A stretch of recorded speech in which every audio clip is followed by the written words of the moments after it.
नमस्कार दोस्तों, स्वागत है आपके चैनल और स्टॉक मार्केट मित्र में। दोस्तों, इस वीक की शुरुआत धमाकेदार एक्शन के साथ रही। निफ्टी 10,740 के आसपास ओपन होता हुआ नजर आया और वहां से जबरदस्त रैली दिखाया, 10,811 तक का हाई बनाया। रैली की मुख्य वजह रही ईस्टर्न लद्दाख रीजन में चाइना और इंडिया ने दोनों ही अपने फोर्सेस का कंप्लीट डिसंगेजमेट किया, जो कि अपने मार्केट्स के लिए काफ़ी बड़ा और पॉजिटिव न्यूज़ था। ये पॉजिटिव न्यूज़ के दम पे हम 10,600 के लेवल पे, जहाँ पे 25 लाख कॉन्ट्रैक्ट जुड़े हुए थे पिछले वीक में, और उस रीजन को हम पार करते हुए नजर आया और इतने बड़े कॉन्ट्रैक्ट का वाइंड अप हुआ, जिसकी वजह से एक बड़ी रैली आपको देखने को मिली और 10,811 का इंट्राडे हाई हम शॉर्ट कवरिंग के दम पे बनाते हुए नजर आए। उसके बाद काफ़ी नैरो बैंड में ये पर्टिकुलर वीक मार्केट काम करता हुआ नजर आया। निफ्टी ने वीकली हाई 10,847 का बनाया और साइमल्टेनियसली वीकली लो निफ्टी ने बनाया 10,676 का। फ्राइडे के सेशन में थर्सडे के सेशन में बाजार में फिर से एक बार रिकवरी हुई, 10,800 के जोन को हम दोबारा पा सके और उसके बाद फ्राइडे के सेशन में बाजार में एक गिरावट नजर आई। बैंक निफ्टी में बड़ा फॉल रहा, 500 पॉइंट का फॉल आपको बैंक निफ्टी में नजर आया, बट निफ्टी में उतनी बड़ी गिरावट नहीं रही, courtesy to Reliance and HDFC, Reliance and Hindustan Unilever. जो रिलायंस 3% की रैली देता हुआ नजर आया और 2.5% की रैली आपको हिंदुस्तान यूनिलीवर में फ्राइडे के सेशन में नजर आई, जिसके दम पे निफ्टी 10,768 का क्लोजिंग देता हुआ नजर आया। हालांकि बैंक निफ्टी में 500 पॉइंट के फॉल आई और उसके बाद फाइनली बैंक निफ्टी 22,398 का क्लोजिंग देता हुआ नजर आया। दोस्तों, आइए देखते हैं इस वीक का डेटा पॉइंट कैसा है और आने वाले समय में बाजार में आपको क्या एक्शन देखने को मिल सकता है। तो डेटा पॉइंट की बात करते हैं तो 10,600 और 10,700 पे काफ़ी ज़्यादा पुट राइटिंग हुई है ये पर्टिकुलर वीक में। 10,700 के लेवल पे 7,12,000 नए कॉन्ट्रैक्ट जुड़े हैं अकेले फ्राइडे के सेशन में। 18,80,000 कॉन्ट्रैक्ट ओपन इंटरेस्ट में है 10,700 के लेवल पे और 10,600 के लेवल पे 18,55,000 कॉन्ट्रैक्ट 10,600 के लेवल पे है। तो 10,700 10,600 एक अच्छा सपोर्ट बनता हुआ नज़र आ रहा है निफ्टी में। सिमिलरली बैंक निफ्टी की बात करते हैं और रेजिस्टेंस की बात करते हैं तो निफ्टी के रेजिस्टेंस 11,000 के जोन में सबसे ज़्यादा ओपन इंटरेस्ट बने हुए हैं। 25,92,000 कॉन्ट्रैक्ट जुड़े हुए हैं ओपन इंटरेस्ट में 11,000 के स्ट्राइक प्राइस पे। अकेले फ्राइडे के सेशन में 8,63,000 कॉन्ट्रैक्ट जुड़े और इंटरेस्टिंग बात यह है कि 11,000 के 10,900 के स्ट्राइक प्राइस पे 12,23,000 कॉन्ट्रैक्ट ओपन इंटरेस्ट में जुड़े अकेले फ्राइडे के सेशन में और वहाँ पे 20,55,000 कॉन्ट्रैक्ट ओपन इंटरेस्ट में फ्राइडे के सेशन में 10,900 के स्ट्राइक प्राइस पे बनते हुए नजर आए। तो 10,900 और 11,000 का लेवल एक रेजिस्टेंस का काम करेगा, इमीडिएट रेजिस्टेंस और इमीडिएट सपोर्ट जो है 10,700 से 10,600। सिमिलरली बैंक निफ्टी की बात करते हैं तो 23,000 के लेवल पे मैसिव ओपन इंटरेस्ट है बैंक निफ्टी के कॉन्ट्रैक्ट में। 7,88,000 कॉन्ट्रैक्ट 23,000 के स्ट्राइक प्राइस पे है। लगभग 4.5 लाख कॉन्ट्रैक्ट फ्राइडे के सेशन में जुड़ते हुए नजर आए 23,000 के स्ट्राइक प्राइस पे। 22,800 के स्ट्राइक प्राइस पे भी 2,15,000 कॉन्ट्रैक्ट जुड़ते हुए नजर आए। तो 22,800 और 23,000 एक रेजिस्टेंस जोन का काम करेगा बैंक निफ्टी के लिए। और सपोर्ट साइड की बात करते हैं तो 22,000 के स्ट्राइक प्राइस पे 4,85,000 कॉन्ट्रैक्ट है। तो 22,000 एक अच्छा सपोर्ट का काम कर रहा है for the time being bank Nifty पे। 23,000 के ऊपर बैंक निफ्टी में एक आपको अच्छी रैली देखने को मिल सकती है, जहाँ पे 23,400 23,500 का टारगेट बैंक निफ्टी बना सकते हैं। नाउ इंडिविजुअल स्टॉक्स की बात करते हैं दोस्तों। जैसा कि आपको पता है, मैं अपने पिछले कुछ एक वीडियो में रिलायंस को कंटिन्यूसली रिकमेंड करता हुआ आया हूं और 1740 में मैंने आप लोगों को रिलायंस बताया था और मैंने कहा था रिलायंस में 200 रुपये का अपसाइड आ सकता है, 1940 का टारगेट हो सकता है। तो अभी भी मैं रिलायंस में 1940 के टारगेट्स के लिए आपको बने रहने की सलाह देता हूं। दोस्तों, जैसा कि आपको पता है कि 15 जुलाई को रिलायंस का AGM है और AGM से पहले रिलायंस 1940 का टारगेट आपको हिट करता हुआ दिखाई दे सकते हैं। दोस्तों, मैंने अपने पिछले वीडियो में निफ्टी के लिए बताया था कि कैसे 2 मार्च 2020 निफ्टी का हाई था 11,434 का और सिंगल डे में निफ्टी में एक 400 पॉइंट का फॉल आया था और 11,000 के लेवल तक निफ्टी आया था और उसके बाद 3 दिन 3, 4 और 5 मार्च को निफ्टी कंसोलिडेट होता हुआ नजर आया था और 6 मार्च को निफ्टी ने 11,000 का साइकोलॉजिकल लेवल तोड़ा था और 11,034 का 6 मार्च का हाई है और 6 मार्च का ही लो 10,827 का है। तो ये जो 6 मार्च का जो निफ्टी का कैंडल है डेली चार्ट पे 11,034 और 11,827, ये निफ्टी के लिए अभी कैंडल ऑफ कंट्रोल है और ये निफ्टी की इसी कैंडल की जो बॉडी है 10,960, ये एक स्टिफ रेजिस्टेंस का काम करेगा आपके लिए। तो आपको ये पर्टिकुलर जोन में 10,900 से 11,000 के जोन में आपको इमीडिएट प्रॉफिट बुकिंग करनी चाहिए आपके इंडिविजुअल स्टॉक्स में। और यहाँ पे आप फर्दर कोई बड़े मूव के लिए फॉर द टाइम बीइंग आप मार्केट्स को अवॉइड कर सकते हैं। 10,900 से, मैं फिर बोल रहा हूँ, 10,900 से 11,000 के लेवल पे आपको निफ्टी में प्रॉफिट बुकिंग करनी चाहिए दोस्तों। और एक इंटरेस्टिंग फिगर्स की बात करता हूँ ये पर्टिकुलर पॉइंट पे दोस्तों। 2019-20 के सेशन में 11 महीने में निफ्टी में approximately 4.2 million demat account open होते हुए नजर आए थे।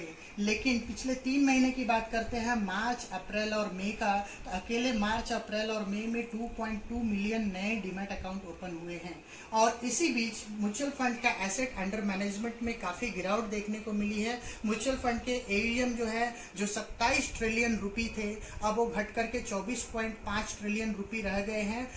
8.9% की गिरावट आई है। इसके 2 रिपरकशन हो सकते हैं। लोग रिटेल क्लाइंट्स म्यूचुअल फंड्स में, रिटेल और एचएनआई क्लाइंट म्यूचुअल फंड्स में पैसे विड्रॉ कर रहे हैं और बहुत सारे retail client direct equity market में आ रहे हैं। बिकॉज ऐसे समय में जब बहुत सारे सिटीज़ अभी भी लॉकडाउन के स्टेट में हैं, बहुत सारे सिटीज़ अनलॉकिंग फेज में जा रहे हैं, इकोनॉमिक एक्टिविटी में स्लो डाउन है, स्टॉक मार्केट एक जबरदस्त रुझान दिखा चुका है। पिछले 3 महीने में ही 42-43% की रैली हो चुकी है निफ्टी और सेंसेक्स दोनों में। ऐसे में ये ड्यू है कि रिटेल इन्वेस्टर्स को काफ़ी इंटरेस्ट आए। अगर आप देखेंगे लास्ट के 3 महीने के स्टॉक मार्केट के ऑनलाइन ट्रेडिंग वॉल्यूम में 55% का ग्रोथ रहा है।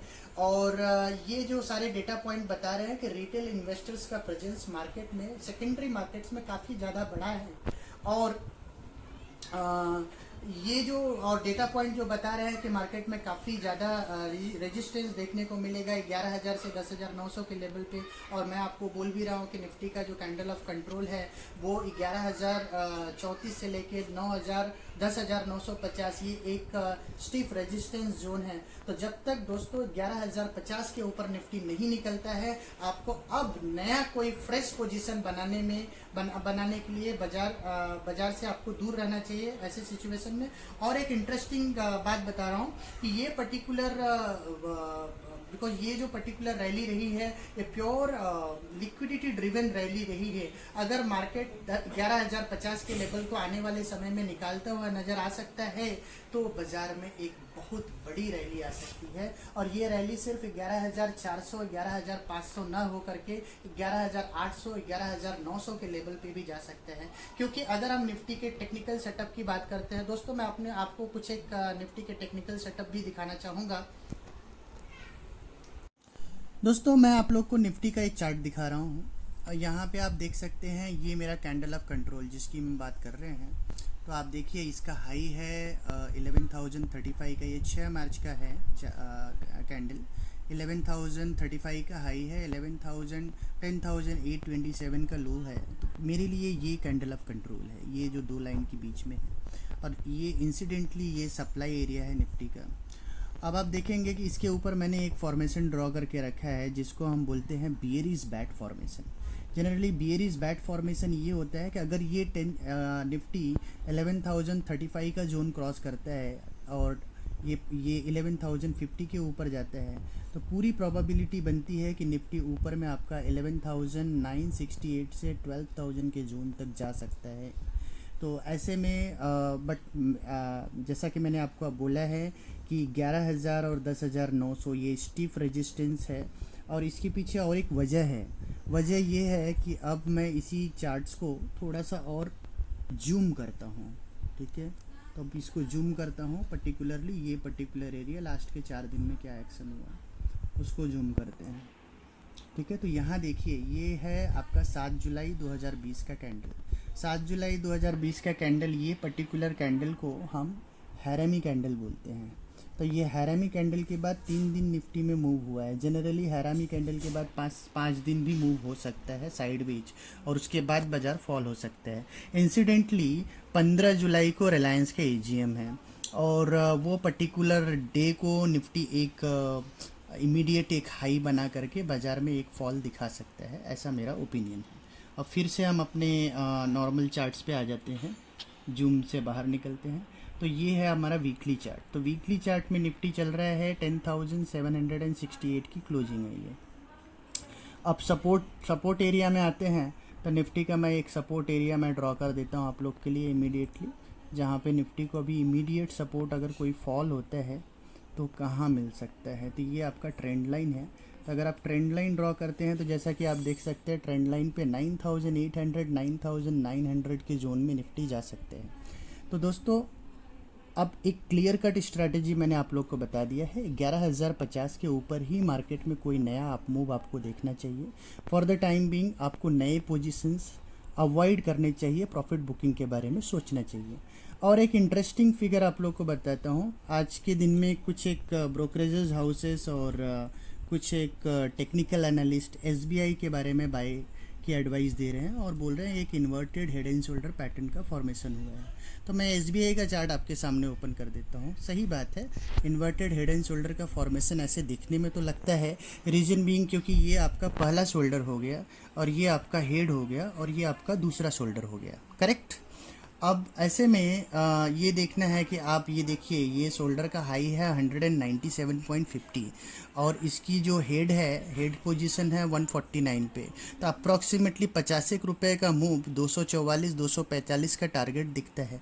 But majority of technical trader जहाँ फेल हो जाते हैं वो ये नहीं देख पाते कि इसका ऊपर में ये सप्लाई एरिया बना हो। मैंने ये 2 कैंडल खींच के रखे हैं 202 से 212। तो अगर कोई एक्जुबरेंस मार्केट दिखाता है और एक बार 10,950 11,000 के जोन को टच करने की कोशिश करता है, ऐसे में आप देखेंगे एसबीआई सेम डे में 208 से 212 रुपए का एक मूव दिखा सकता है। वो एक प्रॉपर पॉइंट होगा जहां पे आप एसबीआई को या तो प्रॉफिट बुकिंग कर सकते हैं एग्जिस्टिंग पोजीशन में। अगर आप एग्रेसिव ट्रेडर हो तो आप शॉर्ट सेलिंग के बारे में भी सोच सकते हैं। और इन केस एसबीआई 214 रुपये के ऊपर जाता है तो आप एसबीआई में डेफिनेटली ये हेड एंड शोल्डर ऑन रहेगा। 240 का टारगेट आपको आने वाले समय में दिखने। 214 के ऊपर जाने का मतलब है निफ्टी खुद 11,050 के ऊपर जा रहे हैं। तो डेफिनेटली ये जो